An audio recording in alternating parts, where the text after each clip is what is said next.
Coba deh Anda bayangkan situasi ini. Era 80-an. Ada sebuah epidemi kecanduan narkoba yang benar-benar parah. Lagi mengoyak generasi muda kita. Masa-masa yang sangat kelam ya buat banyak keluarga saat itu. Sangat kelam. Panti rehabilitasi medis konvensional itu ya kewalahan.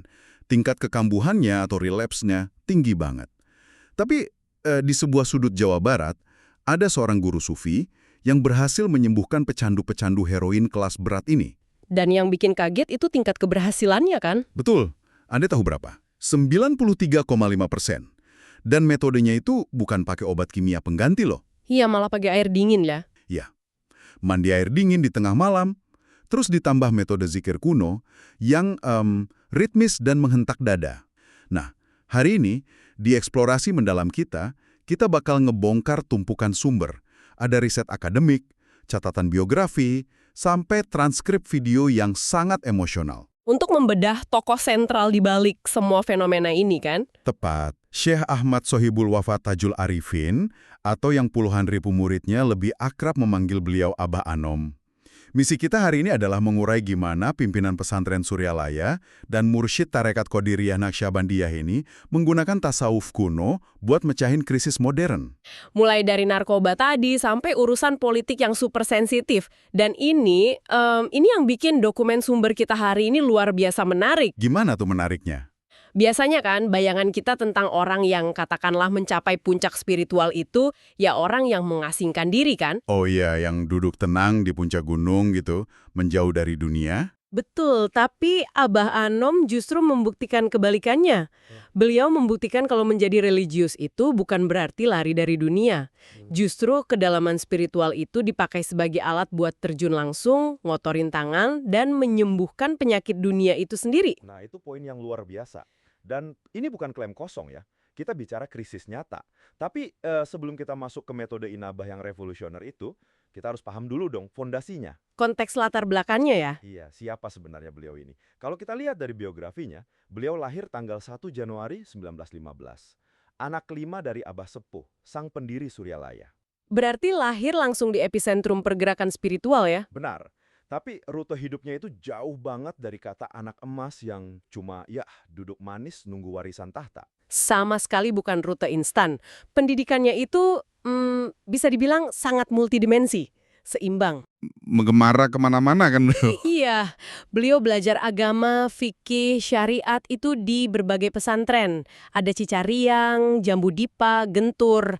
Tapi di sisi lain beliau juga masuk ke wilayah yang fisikal banget. Oh, yang silat itu ya? Betul, beliau belajar ilmu hikmah dan pencak silat di Cerungas dan Citengah. Jadi ada penggabungan antara ketajaman intelektual agama dan ya ketangguhan fisik. Tapi puncaknya itu yang di tahun 1939. Wah, bagian yang tahun 1939 ini jujur aja bikin saya merinding pas baca catatannya. Waktu beliau berangkat ke Mekah itu ya? Iya, di usia yang masih sangat muda, beliau ke Mekah. Dan coba Anda yang lagi dengerin tebak apa yang beliau lakukan di sana. Beliau menetap di Masjidil Haram, tapi bukan di penginapan yang enak. Beliau tidur beralaskan pasir 7 bulan berturut-turut. Cuma beralaskan pasir. Cuma pasir. Demi mengkaji kitab Sirul Asror. Maksud saya, tidur di atas pasir selama itu, secara psikologis, apa sih yang sebenarnya lagi terjadi di sini? Itu yang dalam tasawuf disebut bentuk riyadhah. Atau metode penundukan ego yang sangat ekstrim. Kita harus ingat loh, beliau itu kan putra dari ulama besar. Ada privilege ya di situ. Pasti ada privilege. Nah, tidur di pasir 7 bulan itu cara beliau untuk melucuti semua privilege itu. Membunuh kesombongan, menekan kenyamanan ragawi sampai ke titik yang paling bawah. Biar wadah batinnya benar-benar kosong gitu ya. Betul, biar siap menerima kedalaman spiritual. Nah, kombinasi disiplin fisik dari silat dan penghancuran ego di Mekah ini akhirnya ngebentuk karakter beliau yang sangat solid, yang akhirnya sering memunculkan apa yang muridnya sebut sebagai karamah. Kejadian di luar nalar ya.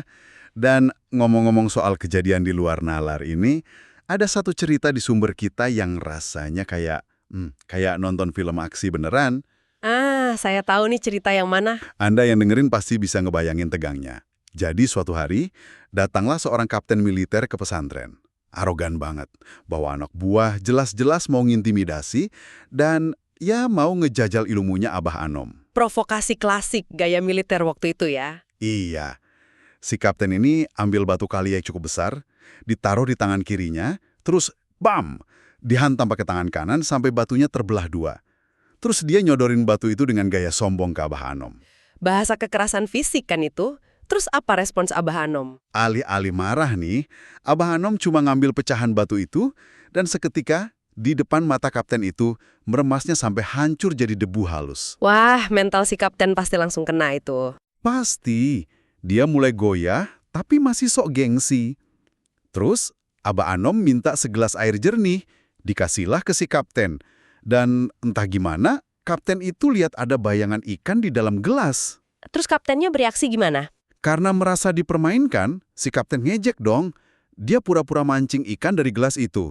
Tapi, boom, tiba-tiba di lantai nyata di depan mereka menggelepar seekor ikan besar beneran.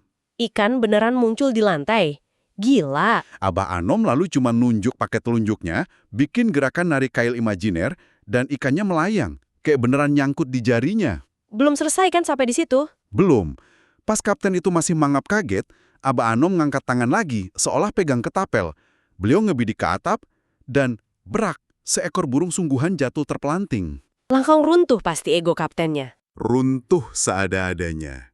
Detik itu juga, kapten arogan itu jatuh tersungkur. Lututnya gemetar, ditempelkan ke lutut Abah Anom, minta ampun, dan langsung minta dibaiat. Cerita ini luar biasa, bukan cuma karena aksi visualnya loh. Ada makna psikologisnya ya. Sangat dalam.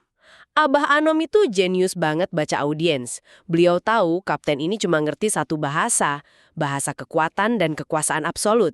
Jadi beliau membalas pakai bahasa yang sama. Tapi di level yang nggak nyampe di nalar si kapten ya. Betul. Semata-mata buat ngeruntuhin tembok arogansinya saat itu juga. Karena setelah egonya luruh jadi debu kayak batu tadi, nah baru kapten itu bisa dibawa masuk ke ruang spiritual sejati. Wah, masuk akal banget. Dan cerita ini ngingetin saya sama satu analogi filosofis beliau yang sangat membumi dan sering banget diulang di sumber kita. Pakai bahasa Sunda nih. Oh, yang soal ikan itu ya? Ulah eleh kulauk atuh. Nah, iya. Jangan kalah sama ikan dong. Kedengarannya simpel banget ya, tapi aplikasinya luar biasa. Sangat. Analoginya gini, coba Anda pikirkan ikan yang berenang bebas di lautan. Air laut itu kan asin banget. Tapi pas kita tangkap ikannya, terus kita belah dagingnya, apa dagingnya kerasa asin? Enggak, sama sekali kan? Enggak. Kenapa? Karena ikan itu hidup. Daging ikan itu baru bakal menyerap air asin kalau ikannya udah mati. Dan Abah Anom memproyeksikan ini langsung ke jantung ajarannya. Sebagai metafora dunia modern ya? Betul. Dunia ini, dengan segala godaan materialisme, korupsi, kekacauan, itu semua air asinnya.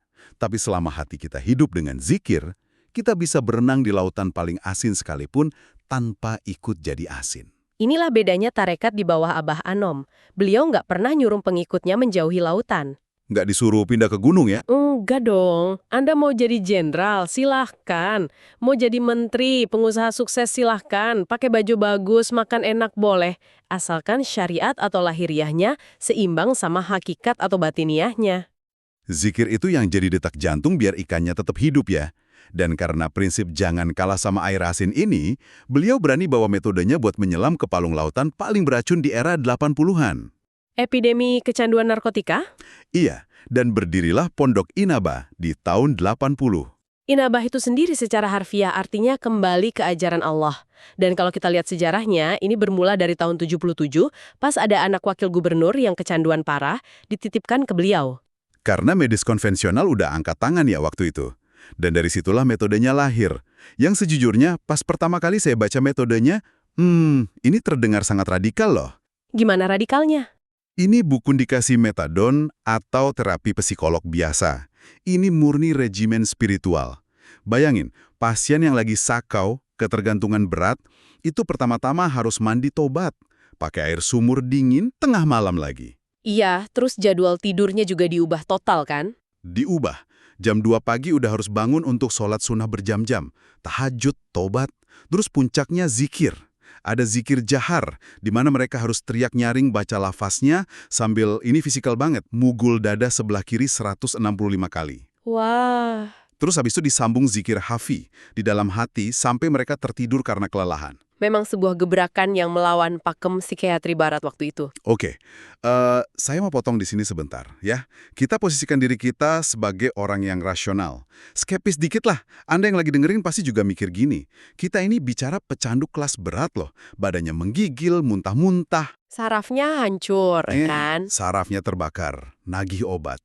Terus solusinya cuma dimandiin air dingin jam 2 pagi dan disuruh zikir sambil mukul dada. Emangnya secara rasional ini bisa diukur medis atau cuma sugesti sementara aja? Pertanyaan yang sangat valid. Dan akademisi waktu itu juga nanyain hal yang sama. Tapi kita nggak bisa ngebantah data keras. Ada datanya ya? Ada riset panjang dari Emeo Kastama dari tahun 89 sampai 93. Dia meneliti 8 titik pondok inabah dari total 2.442 pasien. 2.000 lebih pasien ya? Iya, tebak berapa yang sembuh total tanpa relapse? Berapa tuh? 2.284 orang. Tingkat keberhasilannya 93,5%. Tunggu, 93,5. Itu mah bukan kebetulan lagi. Secara statistik, klinik modern aja susah nembus angka segitu kan? Pasti ada mekanisme yang bekerja nih. Gimana jelasinnya? Nah, kita harus pinjam kacamata medis dan sosiologinya Clifford Geertz tentang religious mindedness. Bagi pecandu, zikir ini bukan pelarian. Ini rekonstruksi sistem saraf. Oh, merakit ulang saraf yang rusak. Betul. Orang sakau itu otaknya lagi dalam kondisi chaos absolut. Sinyal panik semua. Pas mereka diguyur air dingin jam 2 pagi, itu shock terapi buat saraf parasimpatiknya. Untuk mutus siklus kepanikan itu. Oke, air dingin mutus kepanikan. Masuk akal. Terus urusan teriak sambil mukul dada itu buat apa? Di anatomi tasawuf, di dada kiri itu ada latifah kalbiyah, titik nadi spiritual tempat emosi terdalam bersemayam. Orang sakau itu hatinya udah keras kayak batu. Mati rasa ya mereka. Iya, pasti paksa zikir vokal keras, ritme jantung yang berantakan itu dipaksa ikutin ritme fisik hantaman 165 kali tuh. Kekacauan di kepala mereka itu kayak ditimpa paksa di-override sama resonansi absolut yang terpusat ke Tuhan. Wow! Jadi zikir keras itu intervensi biopsikologis sebenarnya buat meriset kabel saraf yang korslet. Gila, luar biasa. Sangat terstruktur. Dan yang lebih bikin tercengang, metode yang bisa nyembuhin individu sakau ini lama-lama dipakai buat nyembuhin sesuatu yang jauh lebih besar. Bangsa yang lagi sakit. Tepat, beliau mulai melakukan rehabilitasi sosial politik. Kalau kita ingat era 60-an sampai 70-an itu kan era yang sangat berdarah, penuh polarisasi ya. Kayak cermin retak Indonesia waktu itu. Banget. Tapi ajaibnya, tahun 63, militer menitipkan ex-gerilyawan pemberontak DITI ke Abah Anom buat direhab mentalnya. Terus tahun 67 beliau nerima ex-anggota PKI juga. Sebelum kita lanjut, buat Anda yang lagi dengerin, kita harus kasih disclaimer yang jelas di sini ya. Oh iya, ini penting. Saat kita bahas dokumen soal kedekatan Abah Anom dengan Soeharto, Golkar, DITI, atau ex-PKI, kita berdua murni nyampein fakta sejarah dari sumber ya. Kita nggak memihak atau ngedukung ideologi sayap kiri, kanan, atau manapun. Kita murni bedah fenomena sosiologisnya. Betul, fokusnya ke gimana satu ulama bisa merangkul semua pihak yang saling musuhan. Nah, gimana caranya beliau bisa se-fleksibel itu? Jawabannya ada di apa yang sosiolog sebut politik nilai. Beliau nggak nyari jabatan atau bikin faksi politik. Beliau cuma menjadikan pesantrennya sebagai istilahnya katup kebudayaan. Katup kebudayaan. Semacam pembuang tekanan gitu. Tepat. Waktu Orde Baru curiga banget sama Islam, Abah Anom nggak ngelawan pakai amarah. Beliau ngelawan pakai karya. Bikin irigasi, kincir air untuk desa. Makanya dikasih penghargaan Kalpataru tahun 80. Jadi dari situ kecurigaan pemerintah menipis ya. Dengerin ini semua, saya kepikiran satu analogi nih. Apa tuh? Beliau ini benar-benar kayak universal adapter plug. Adapter colokan listrik universal yang biasa kita bawa kalau traveling ke luar negeri. Wah, iya ya. Menarik analoginya. Coba deh, adapter itu kan bisa masuk ke colokan Eropa yang bulat, colokan Amerika yang pipih, colokan Inggris yang kaki 3. Abah Anom juga gitu. Beliau bisa plug-in ngobrol santai sama presiden di istana, terus besoknya ngerangkul mantan pemberontak, terus turun ke bawah mandiin pecandu yang muntah-muntah. Fleksibilitasnya luar biasa ya. Tapi hebatnya, dan ini kunci universal adapter, biarpun bentuk luarnya nyesuaiin stop kontak, arus listrik inti di dalamnya nggak pernah berubah. arus tasawuf TQN-nya tetap konstan. Adaptasinya sempurna tanpa hilang prinsip. Tapi ya, di situ juga ada ironinya. Ketika jaringan adaptor ini membesar, bukan cuma di Nusantara, tapi sampai Malaysia, Singapura, tantangannya berubah. Bukan nyambungin kabel keluar ladi ya. Bukan. Tantangannya adalah mencegah korsleting dari dalam. Nah, ini nyambung ke dokumen-dokumen internal yang kita bedah. Semacam protokol operasional beliau buat mencegah kehancuran institusi ini kalau beliau udah nggak ada. Ada yang namanya Tanbih, ditulis tahun 56. Wasiat dari Abah Sepuh itu kan? Ya, pedoman hidup bersosial. Terus ada lagi 11 nasihat yang diangkat dari kitab Miftah As-Sudur. Kalau dibedah, 11 nasihat itu sebenarnya manajemen psikologis yang didesain buat ngelawan insting primitif manusia. Ngelawan insting gimana tuh? Misalnya dilarang mutlak membalas hinaan. Terus mengajarkan kalau kebahagiaan itu justru datang setelah musibah.